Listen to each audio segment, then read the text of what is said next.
1000 रुपये और 500 रुपये के नोटों को बंद करने से जुड़ी सरकार के फैसले को चुनौती देने वाली याचिकाओं पर सोमवार 2 दिसंबर 2023 को अपना फैसला सुनाए जाने की संभावना है। न्यायमूर्ति एस.ए. नजीर की अध्यक्षता वाली 5 न्यायाधीशों की संविधान पीठ 2 जनवरी को इस मामले पर अपना फैसला सुना सकती है। इस बीच भारतीय जनता पार्टी के राष्ट्रीय महामंत्री बी.एल. संतोष सोमवार को 2 दिवसीय प्रवास पर लखनऊ आएंगे।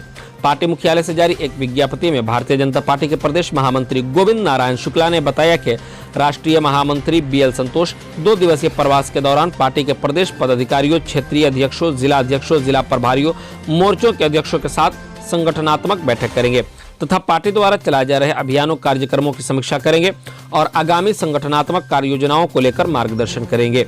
हेलो दोस्तों, मैं हूं नौशाद अख्तर और आप देख रहे हैं आपका अपना न्यूज चैनल टीवीसी न्यूज 24। हर खबर सबसे पहले आप तक। दोस्तों, देश दुनिया से जुड़ी खबर हो या जॉब से रिलेटेड न्यूज, सरकारी योजनाओं से जुड़ा समाचार हो या शिक्षा विभाग से आई कोई जानकारी, हर तरह के खबरों से अपडेट रहने के लिए हमारे चैनल को सब्सक्राइब करके बेल आइकन को जरूर दबा दें ताकि हमारा आने वाला हर वीडियो का नोटिफिकेशन आप तक आसानी से पहुंच सके। आइए अब चलते हैं आज के कुछ खास खबरों की तरफ। मगर अभी तक अगर आपने इस वीडियो को लाइक नहीं किया है तो जल्दी से लाइक का बटन दबा दीजिए, क्योंकि लाइक करने में कौनो पैसा नहीं लगता है। अब बात करते हैं खबरों की विस्तार से।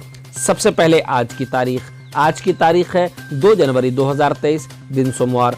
उर्दू तारीख 9 जमादिल आखिर 1444 हिजरी, दिन पीर। अब वक्त है ब्रेकिंग न्यूज का।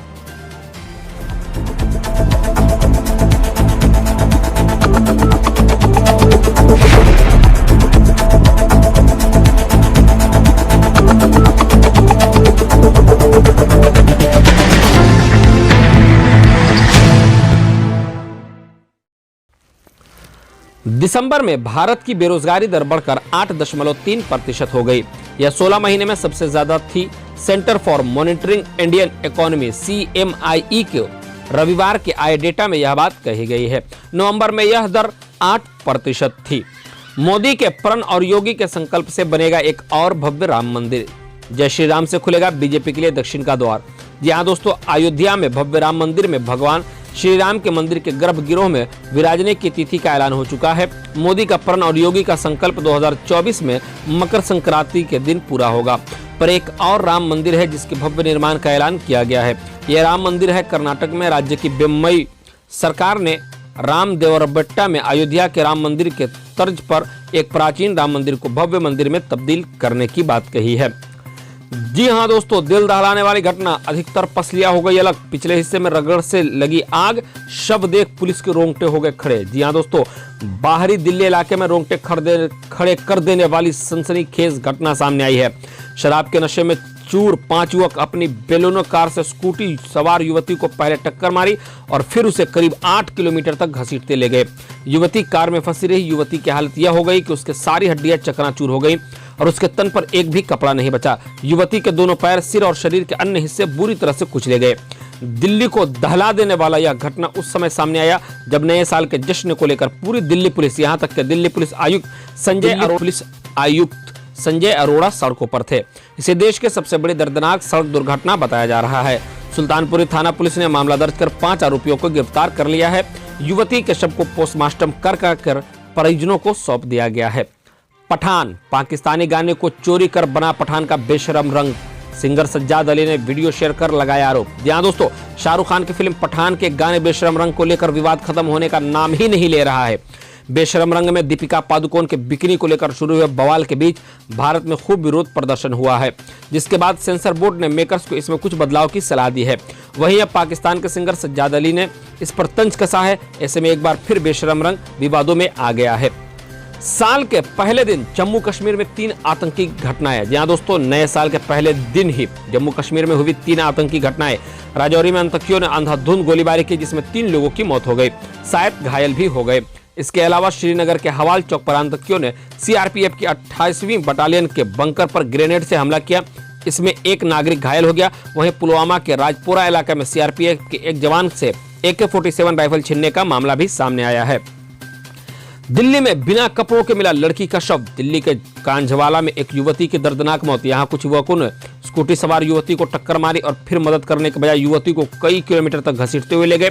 इस हादसे में युवती की मौत हो गई। पुलिस का दावा है कि लड़की कार में फंस गई और गंभीर चोट के चलते उसकी मौत हो गई। वहीं लड़की के मां ने अनहोनी को आशंका जताई है। नोटबंदी पर सुप्रीम कोर्ट का फैसला आज। साल 2016 के सरकार के नोटबंदी के फैसले को चुनौती देने वाली याचिकाओं पर सुप्रीम कोर्ट की संवैधानिक पीठ आज फैसला सुना सकती है। कोर्ट ने केंद्र और आरबीआई से कहा था कि 500 और 1000 के करेंसी नोट बंद करने के फैसले से जुड़े रिकॉर्ड पेश करेंगे। कृष्ण जन्मभूमि का सर्वे आज से। मथुरा में कृष्ण जन्मभूमि और शाही ईदगाह मस्जिद विवाद से जुड़े मामले पर इस महीने 4 दिन 2, 12, 20 और 23 जनवरी सुनवाई होगी। परिसर के सर्वे रिपोर्ट भी 20 जनवरी को कोर्ट में सौंपी जानी है। सर्वे और आपत्ति आज से शुरू होगी। यौन उत्पीड़न का केस। हरियाणा के मंत्री ने छोड़ा खेल विभाग। यहाँ दोस्तों हरियाणा के मंत्री संदीप सिंह ने रविवार को खेल विभाग छोड़ दिया। उन्होंने कहा कि मैंने नैतिक आधार पर यह कदम उठाया है।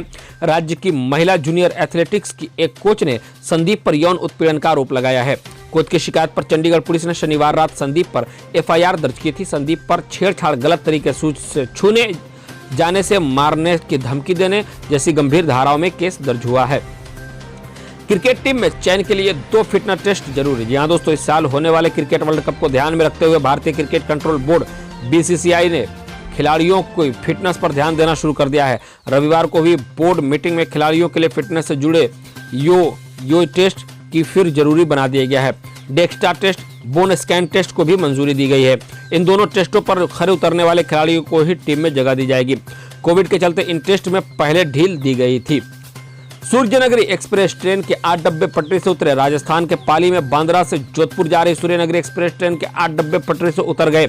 घटना सोमवार की सुबह 3:27 की है। हालांकि अभी तक किसी के हताहत सूचना नहीं हुई है। न्यूज एजेंसी के मुताबिक हादसा जोधपुर मंडल के राजकीय आवास बोमदरा सेक्शन के बीच हुआ है।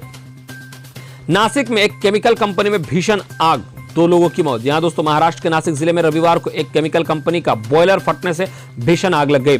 जिंदल पॉलीफिल्म्स फैक्ट्री में लगे इस आग में 2 लोगों की मौत हुई और 17 अन्य लोग घायल हो गए हैं।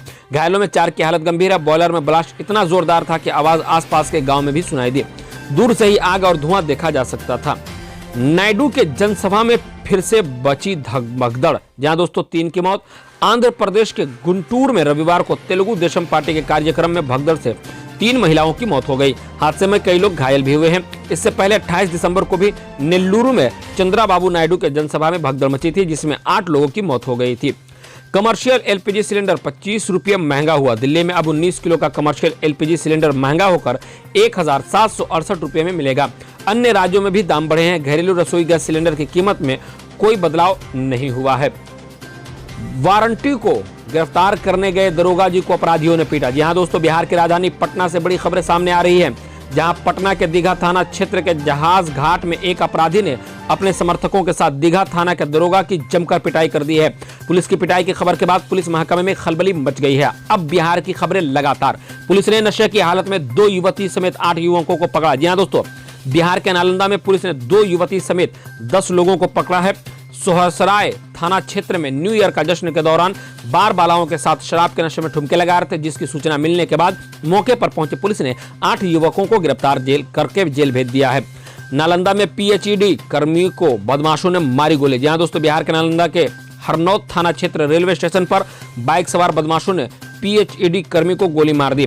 स्थानीय लोगों की मदद से जख्मी कर्मी को इलाज के लिए बिहार शरीफ सदर अस्पताल ले जाया गया, जहां से प्राथमिक उपचार के बाद बेहतर इलाज के लिए विम्स रेफर कर दिया गया है। जी वहीं आपको बताते चले कि मुंगेर के चंडिका स्थान पर उमड़ी श्रद्धालुओं की भीड़।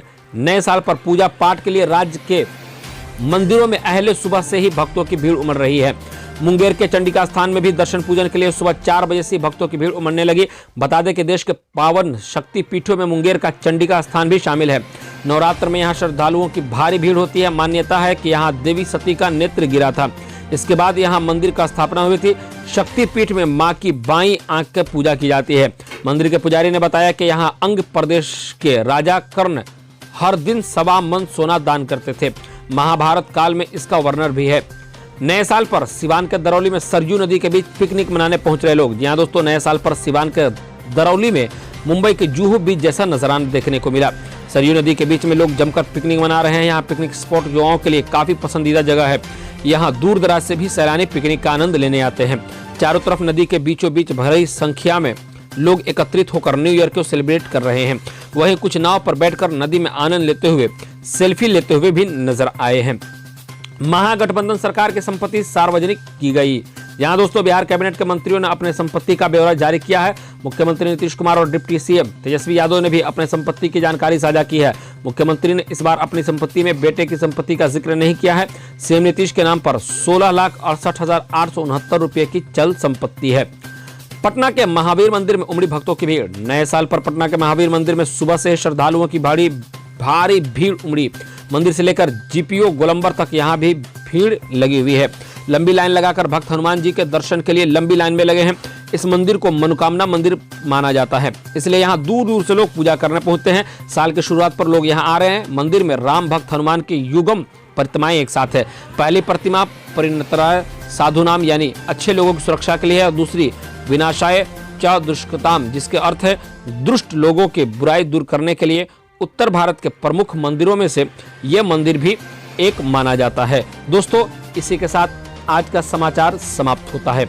अब हमारी मुलाकात होगी अगले वीडियो में। तब तक के लिए आप हमें इजाजत दीजिए और कैसी लगी आपको ये वीडियो कमेंट करके जरूर बताएं। अब हमारी मुलाकात होगी अगले वीडियो में। तब तक के लिए आप हमें इजाजत दीजिए और देखते रहिए आपका अपना न्यूज चैनल TVC News 24। हर खबर सबसे पहले आप तक।